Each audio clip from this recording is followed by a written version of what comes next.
Hi friends, ఈ వీడియోలో వచ్చేసి బ్లౌజ్ కటింగ్తో మీ ముందుకైతే వచ్చేసాను. చాలా రోజుల గ్యాప్ తర్వాత బ్లౌజ్ కటింగ్ అయితే పెడుతున్నానండి. ఇది ముందుగా షూట్ చేసి పెట్టుకుందే, ఇంకా ఎడిటింగ్ అవన్నీ చేయడం ఇష్టం లేక అలాగే వదిలేసాను. కానీ ఈరోజు ఇంకా నా యూట్యూబ్ వెనక పడిపోకూడదని స్టార్ట్ చేశాను. చూడండి, ఇక్కడ కింద హెచ్చు తగ్గులు మొత్తం తీసేసుకుంటున్నాను. రెండు ఒకే సైజు వారివండి, అందుకే ఒకేసారిగా కట్ చేస్తున్నాను. ఇక్కడ ఇది వచ్చేసి కట్ చేసి 10 days బ్యాక్ అలా కట్ చేశానండి. వీడియో అయితే తీసాను కానీ వాయిస్ ఇవ్వలేదు, అందుకే ఇప్పుడు వాయిస్ ఇస్తున్నాను. చూడండి, కింద హెచ్చు తగ్గులు కట్ చేసుకొని ఎక్స్ట్రాగా పావించి కుట్టు కోసం పెట్టేసుకొని ఉంచుకోవాలన్నమాట. ఇక్కడ నాకు మళ్ళీ క్రాస్గా ఉంది, అందుకని నేను ఇంకొంచెం క్లాత్ అనేది తీసేస్తున్నాను. ఇక్కడ మళ్ళీ ఎల్ స్కేల్ పెట్టేసుకొని ఒక లైన్ అయితే వేసేసుకోవాలి. ఇప్పుడు వచ్చేసి బ్లౌజ్ పొడవు, హైటు మొత్తం చెక్ చేసుకోవాలన్నమాట. నేను సైజు ప్రకారం కట్ చేస్తే ఎలాంటి మిస్టేక్ వస్తుంది అనేది ఒకసారి చూపిస్తాను. చూడండి, ఇలాంటి మిస్టేక్స్ని కూడా కరెక్షన్ చేసుకునేటట్టు అయితేనే సైజు ప్రకారం వెళ్ళండి, లేదంటే టేప్ కొలతలే మనకు కరెక్ట్గా వస్తాయన్నమాట. టేప్ కొలతలతో అయితే చూడండి, ఇక్కడ నిన్న నడుమును మిడిల్కి అదే బ్యాక్ పార్ట్ ఉంటుంది కదా, దాని మధ్యలోకి మర్చుకొని ఇలా ఫోల్డింగ్ చేసి పెట్టేసుకొని మార్కింగ్ అయితే వేశాను. టైట్ కుట్టుకి ఒక మార్కింగ్ వేశాను, ఎక్స్ట్రా క్లాత్కి ఒక మార్కింగ్ వేసేసి టైట్ క్లాత్ నడుము లూజ్ చెక్ చేసుకుంటున్నాను. ఇక్కడ నాకు 36 ఇంచుల నడుము లూజ్ వస్తుంది, కానీ ఇవి సైజు వారు వచ్చి ఇంత లావుగా ఉన్నారనమాట. నాకు మళ్ళీ డౌట్ వచ్చింది. మళ్ళీ ఒకసారి బ్లౌజ్ నడుము లూజ్ అయితే చెక్ చేసుకుంటున్నాను. చూడండి, ఇక్కడ మన మెథడ్లో ఇది చూస్తున్నారు కదా, ఒక పట్టి నుంచి కాజపట్టి వదిలేసుకొని ఎంత వస్తుందో అంత నడుము లూజ్ కిందకి తీసుకోవాలన్నమాట. అలా చెక్ చేసుకుంటే నాకు దగ్గర 6 inches తేడా ఉంది సైజుకి, టేప్ కొలతకి. ఇంకా మనం దేని ప్రకారం కట్ చేస్తామనంటే టేప్ కొలత ప్రకారం అంటే మనకు నడుము లూజ్ వచ్చేసి ఎంత, నడుము లూజ్ వచ్చేసి 30 inches వచ్చింది టేప్ ప్రకారం. అయితే సైజ్ బ్లౌజ్కి ఎందుకు ఎక్స్ట్రాగా వచ్చిందంటే ఫ్రంట్ తక్కువగా ఉంది, బ్యాక్ ఎక్కువగా ఉంది, అందువలన మనకు 36 వస్తుంది నడుము లూజ్. ఇలా ఉన్నప్పుడు మనం నడుము లూజ్ వచ్చేసి టేప్ పెట్టి చెక్ చేసుకోవాలి. మొత్తం టేప్ పెట్టి చెక్ చేసుకుంటే మనకు నడుము చుట్టుకొలత వచ్చేస్తుంది. చూడండి, ఫ్రంట్ పార్ట్లో ఎంత తేడా ఉందో. ఇలా ఉండడం వల్ల మనకు ఎక్స్ట్రాగా బ్యాక్ అనేది ఎక్స్ట్రాగా ఉంది కాబట్టి అలా వస్తుంది.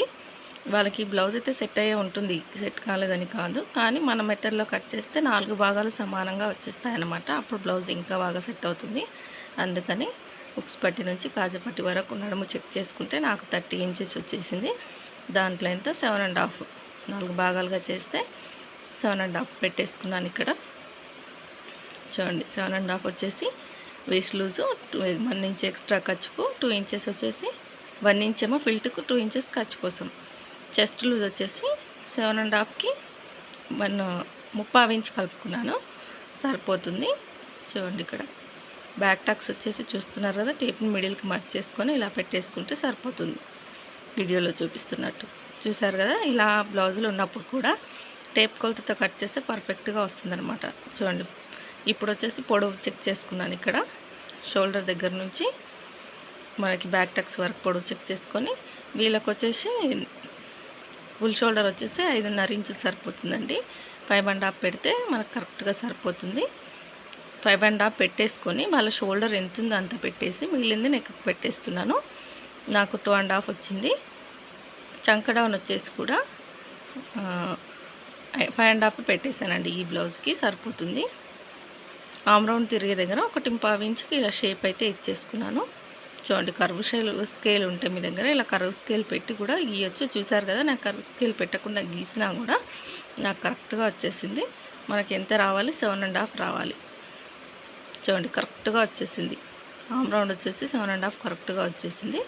ఇప్పుడు వచ్చేసి బ్యాక్ నెక్ వచ్చేసి సైజ్ బ్లౌజ్ మిడిల్కి మర్చ్ చేసుకోవాలి. బ్యాక్ పార్ట్ మర్చ్ చేసుకొని ఒక 1/4 inch పైకి. వీళ్ళు వచ్చేసి డీప్ అయితే ఎక్కువగా తొడగరండి, అందుకని చెప్పేసి కింద 2.5 పైన 2.5 పెట్టేసి రౌండ్ నెక్ షేప్ అయితే ఇచ్చేస్తున్నాను. ఇక్కడ చూస్తున్నారు కదా, ఇప్పుడు మనకు బ్యాక్ పార్ట్ అయితే కంప్లీట్ అయిపోయింది. దీన్ని కట్ చేసుకుంటాను. చూడండి, నేను ఇప్పుడు సైజ్ ప్రకారం కట్ చేస్తే చాలా లూజ్ అయిపోయేది అనమాట. బ్లౌజు కొలత ప్రకారం పాత బ్లౌజ్ ఆది బ్లౌజ్ ప్రకారం కట్ చేస్తే బాగా లూజ్ అయిపోయి మళ్ళీ స్టిచ్చెస్ వేసి ఇవ్వాల్సి వచ్చేది. ఎందుకంటే మనం 4 భాగాలు కరెక్ట్గా సమానంగా పెట్టి కట్ చేస్తాం కాబట్టి ఈ విధంగా కట్ చేసుకోవాలన్నమాట. అందుకే మనం గుడ్డిగా కాకుండా ఖచ్చితంగా టేప్ వాడాలి. ఖచ్చితంగా నడుము లూజ్ ప్రకారమే కట్ చేయాలి బ్లౌజ్ అనేది. చూడండి ఇక్కడికి ఈ పావించి నేను ఎందుకు లైన్ వేసి చూపిస్తున్నానంటే అక్కడ పావించి తీసేయడం వల్ల బ్యాక్ పార్ట్ నీట్గా వస్తుంది. షోల్డర్ దగ్గర పావించి పైకి కట్ చేయడం వల్ల షోల్డర్ నెక్ అనేది జారిపోకుండా వస్తుంది అనమాట. ఇప్పుడు వచ్చేసి హ్యాండ్స్ కట్ చేస్తున్నాను. చూడండి ఇక్కడ ఇలా 4 భాగాలుగా వేసేసుకొని, అంటే మన 4 ఫోల్డింగ్స్గా ఉన్నాయన్నమాట. ఇవన్నీ 2 బ్లౌజులు కదా, 4 ఫోల్డింగ్స్గా వేసేసుకొని కింద హెచ్చు తగ్గులు ఏమైనా ఉంటే కట్ చేసుకోవాలి. ఇది వచ్చేసి నేనైతే ఐరన్ చేయలేదండి ఆ రోజు, నాకు టైం లేక ఇంకా అలాగే కట్ చేశాను. నేను లైనింగ్ ఐరన్ చేయకపోయినా బ్లౌజ్ కుట్టిన తర్వాత ఐరన్ చేసిస్తాను, అందుకని లైనింగ్ ఐరన్ చేయలేదు ఆ రోజు. చూడండి ఇలా 4 ఫోల్డింగ్స్గా వేసేసుకొని కింద హెచ్చు తగ్గులు ఉంది కదా తీసేస్తాను తర్వాత నేను. ఇప్పుడు వచ్చేసి ఈ బ్లౌజ్ వచ్చేసి పావించి ఖర్చు కోసం పెట్టేసుకొని పొడవు ఎంత ఉందో అంత సైజ్ ప్రకారం పెట్టేసుకొని కట్ చేస్తున్నాను. చూడండి ఇక్కడ మీ ఇష్టం, టేప్తో అయినా చెక్ చేసుకోవచ్చు. నాకు పొడవు ఎంత వచ్చిందంటే చూస్తున్నారు కదా 6 ఇంచెస్ వచ్చింది. చంకడౌన్ వచ్చేసి 3 ఇంచులకు పెట్టేసుకున్నాను, సరిపోతుంది. పైన 1 ఇంచ్ గ్యాప్ వదిలేసుకొని హ్యాండ్ కర్వ్ షేప్ అయితే ఇచ్చేసాను. ఇక్కడ ఇచ్చేసుకొని ఈ బ్లౌజ్ వచ్చేసి పైన బుట్ట పెట్టమన్నారు. మనం 3 బుగ్గలు అలా పెడతాం కదా, దానికోసము 2.5 ఇంచుల పొడవు 2.5 ఇంచుల వెడల్పులో రౌండ్ షేప్ అయితే ఇచ్చేసానండి. కొంచెం చిన్నగా కావాలన్నారు అనమాట, మరీ ఎక్కువగా లేచినట్టుగా కాకుండా పెట్టినట్టుగా కావాలన్నారు. అందుకని చెప్పేసి నేను 2.5 ఇంచులు తీసుకున్నాను. మనకు చంక టైట్ కుట్టే ఎంత 7.5 పెట్టేసుకొని ఇంకా హ్యాండ్ అయితే కట్ చేస్తున్నాను. చూడండి ఇక్కడ ఇలా నీట్గా కట్ చేసుకోవాలి. మీకు బుట్ట ఎక్కువగా కావాలంటే ఇంకెక్కువగా హైట్ పెంచుకోవచ్చండి. 3.5, 4, 5 ఇంచుల వరకు కూడా పెట్టుకోవచ్చు మీ బుట్టలు వేసేదాన్ని బట్టి. వీళ్ళైతే పెట్టినట్టు పెట్టండి అక్క అని చెప్పారు, అందుకని చెప్పేసి నేను 2.5 ఇంచుల పొడవు 2.5 ఇంచుల వెడల్పుతో పెట్టాను.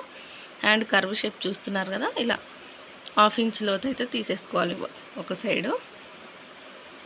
ఇప్పుడు వచ్చేసి ఫ్రంట్ పార్ట్, మిగిలిన క్లాత్లో ఫ్రంట్ పార్ట్ తీస్తాను. చూడండి ఇలా ఫ్రంట్ పార్ట్ అనేది నేనైతే కోరాసిన వైపు ఎప్పుడైనా సరే ఆమ్ రౌండ్ వచ్చేటట్టే పెడతానండి. నాకు అలా కుడితేనే నాకు ఫుల్ క్రాస్ వచ్చినట్టుగా నీట్గా ఉంటుందన్నమాట బ్లౌజ్. అంతకుముందు వేరే విధంగా వేసేదాన్ని, కానీ నాకు క్రాస్ కరెక్ట్గా వచ్చేది కాదు. ఇలా వేయడం వల్ల నాకు క్లాత్ సేవ్ అవుతుంది, క్రాస్ కూడా బాగా వస్తుందన్నమాట. ఇలా బ్యాక్ పార్ట్ వేసేసుకొని ఫ్రంట్ పార్ట్ ఎలా ఉందో అలా నీట్గా డ్రాయింగ్ వేసేసుకోవాలి మొత్తం. ఇలా ఆమ్ రౌండ్ దగ్గర వచ్చేసి 1/2 ఇంచ్ లోతు అనేది కంపల్సరీ, ఏ సైజు వారికైనా ఇక్కడ 1/2 ఇంచ్ లోతు అనేది కంపల్సరీ. ఇక్కడ మీకు తీసుకోవడం రాకపోతే ఎల్ షేప్ బాక్స్ వేసేసి తీసేయండి, ఆ బాక్స్ లోపల తీసేయండి. ఇప్పుడు వచ్చేసి ఫ్రంట్ పొడవు వచ్చేసి నాకు 11 వచ్చింది, 11.5 వచ్చింది. నేను 12 పెట్టేసుకున్నాను ఖర్చుతో కలిపి.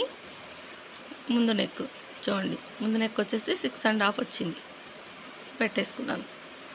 ఇలా నేను ఖర్చులతో కలిపి పెట్టేసుకుంటానండి, కుట్టిన తర్వాత ఖర్చులకు వెళ్తుంది కదా అని.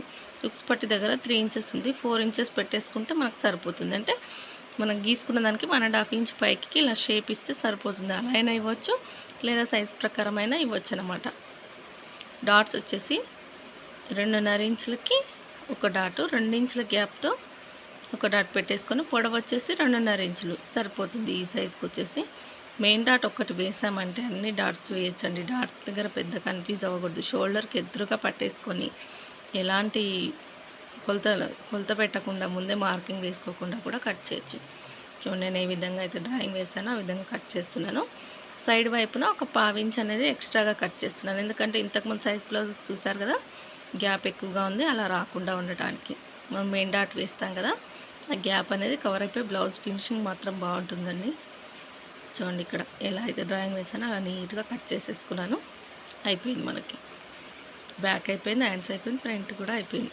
ఇప్పుడు వచ్చేసి క్రాస్ బెల్ట్లు చూడండి, ఇక్కడ బ్యాక్ పార్ట్ మీద ఫ్రంట్ పార్ట్ వేసేసుకొని మీకు ఎంత పడుతుందో అంత చెక్ చేసుకొని వేసుకోవచ్చు. చూడండి ఇక్కడ నేను క్రాస్ బెల్ట్లు అయితే కట్ చేస్తాను, డైరెక్ట్గా కట్ చేస్తానండి. క్రాస్ బెల్ట్లు కొలుచుకొని ఇలా కట్ చేసుకోవాలన్నది ఇంకొక వీడియోలో మళ్ళీ ఒకసారి చూపిస్తాను. అలాగే నా వీడియోలు కనుక మీకు నచ్చినట్టయితే ప్లీజ్ లైక్ చేయండి, షేర్ చేయండి, సబ్స్క్రైబ్ చేసుకోండి. ఛానల్ని సబ్స్క్రైబ్ చేసుకుంటారని అనుకుంటున్నాను. ఖచ్చితంగా చిన్న లైక్ అయితే ఇస్తారని అనుకుంటున్నాను. చూడండి ఇప్పుడు మెయిన్ పార్ట్ మీద వేసి కట్ చేస్తున్నాను.